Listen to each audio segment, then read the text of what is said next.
For my personal technology project, I decided to create a mind map. My class will be creating a mind map on ways to help the environment.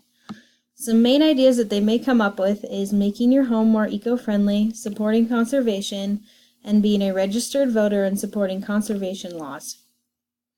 Off of making your home more friendly, my students might come up with installing solar panels, recycling all of your waste, and installing eco-friendly carpets, woods, tiles, windows, etc.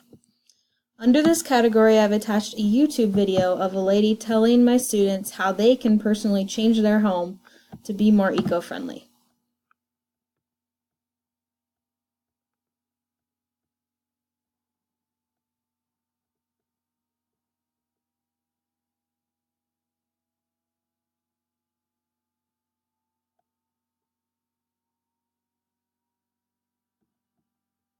So here's the lady giving my students all the different ideas that they can do to their home. Back to my mind map. The second topic that my students might come up with is supporting conservation.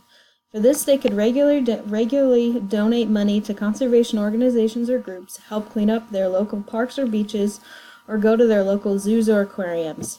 Attached to helping cleaning up your local park or beach, I have inserted an image from the internet of people cleaning up their beach to help inspire my students to get involved with something like that. The third topic is being a registered voter and supporting conservation laws. Under this, my students can come up with the ideas of attending community meetings more often, voting for laws that help the conservation of the earth, and supporting candidates who also care about the environment and listening to the people who care. At the very top, I have attached a link of 40 different ways that people can help the environment. This just helps give my students more ideas than they may have come up with by themselves.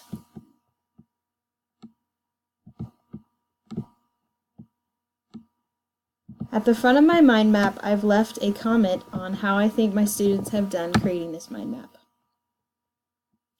And there's my mind map assignment. Thank you.